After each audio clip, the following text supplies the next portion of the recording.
Have you ever seen the Northern Lights? No, not the latest boy band sensation. We're talking about the real deal here. The Aurora Borealis, nature's very own light show, recently put on a spellbinding performance in Michigan of all places. Yes, you heard it right.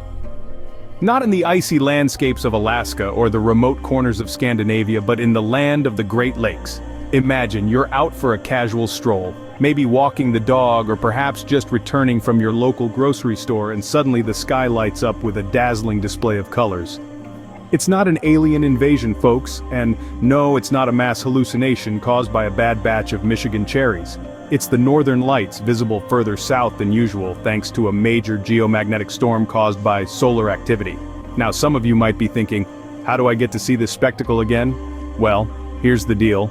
It's a bit like watching for a comet or waiting for that elusive tax refund. You have to be patient, you have to be lucky, and you have to be ready to lose some sleep. But trust us, the sight is worth every sleep-deprived moment. Speaking of moments, let's spare a thought for those living in winter cities.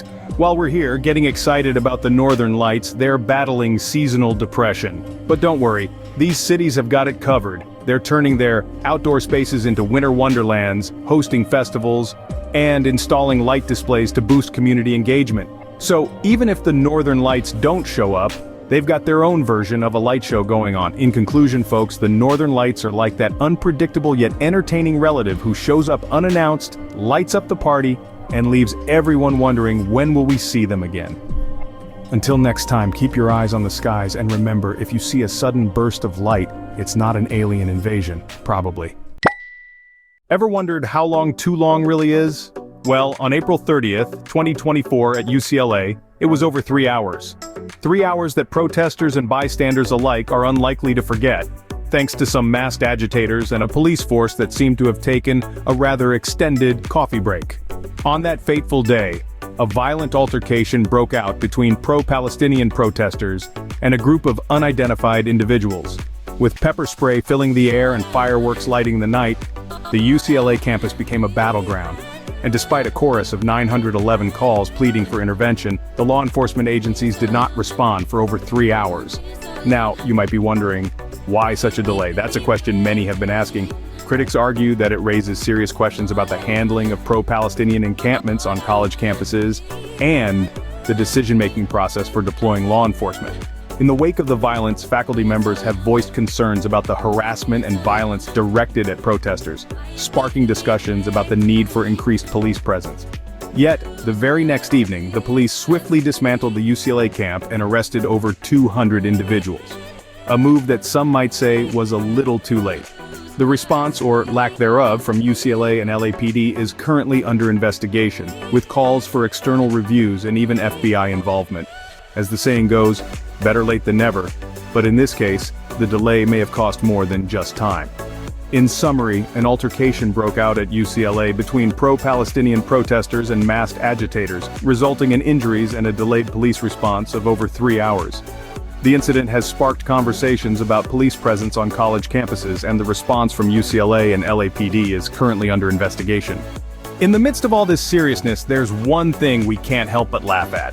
The idea that a bunch of college professors are now calling for more police on campus. It's a bit like the fox calling for more hounds, isn't it? And in the spirit of this strange turn of events, let's add a little twist to our narrative. Imagine, if you will, the police officers sitting around sipping their coffees and saying, "We'll get to it, just after this last donut." So next time you find yourself waiting for something, just remember, it could be worse. You could be waiting for the LAPD.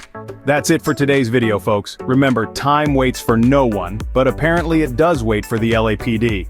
Until next time, stay safe, stay informed, and keep asking the hard questions. Ever wonder what keeps Generation Z and millennials up at night? Is it the latest TikTok dance challenge? Or perhaps the fear of missing out on the next Bitcoin boom? Nope. It's the fear of homelessness. Yes, you heard it right, my friends. The fear of being unable to afford a roof over their heads. A recent study by Acorns has revealed this startling fact, and we're about to dive into it. Now, don't get me wrong, I'm not here to dampen your spirits. Instead, I'm here to make light of a serious matter, because sometimes humor can be the best medicine. So buckle up and let's embark on this roller coaster ride of financial fears, life decisions, and the American dream, or what's left of it. This study, which involved nearly 5,000 participants over the age of 18, found that 29% of Gen Z and 32% of millennials fear financial insecurity and homelessness. Now, that's a lot of young people worrying about where they're going to sleep at night. And here I was thinking their biggest concern was whether their avocado toast was Instagram-worthy. But let's put this into perspective. We are living in a time of rising inflation costs and stagnant wages. The cost of living, inflation, and debt are the top financial concerns for many Americans. It's like being stuck in a game of Monopoly, where the only card you keep pulling out is go to jail, do not pass go, do not collect $200. And the plot thickens. Not only are these millennials and Gen Zers scared of being homeless, but they're also fleeing cities like Los Angeles due to financial challenges. 40% are relocating to smaller cities, and 16% are still living with their parents. It's like a reverse gold rush, but instead of gold, they're chasing affordable rent and a decent cup of coffee. Now remember folks, laughter is the best medicine and knowledge is power. It's clear that financial literacy is lacking among many adults. So, let's change that. Let's empower ourselves and our future generations with financial education, because as the saying goes, a penny saved is a penny earned. Or in this case, a penny saved is one step further from homelessness. In the meantime, let's keep the humor alive, because life's too short to worry about whether your avocado toast is trendy enough for Instagram. Instead, let's focus on the real issues, like how we're going to ensure that the next generation doesn't have to worry about the roof over their heads. So the next time you're up late, scrolling through your social media feed, remember this: your fears are valid. But with the right tools, education, and a little bit of humor, we can overcome anything.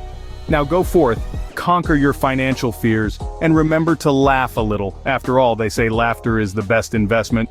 Or was it real estate? Never mind, you get the point.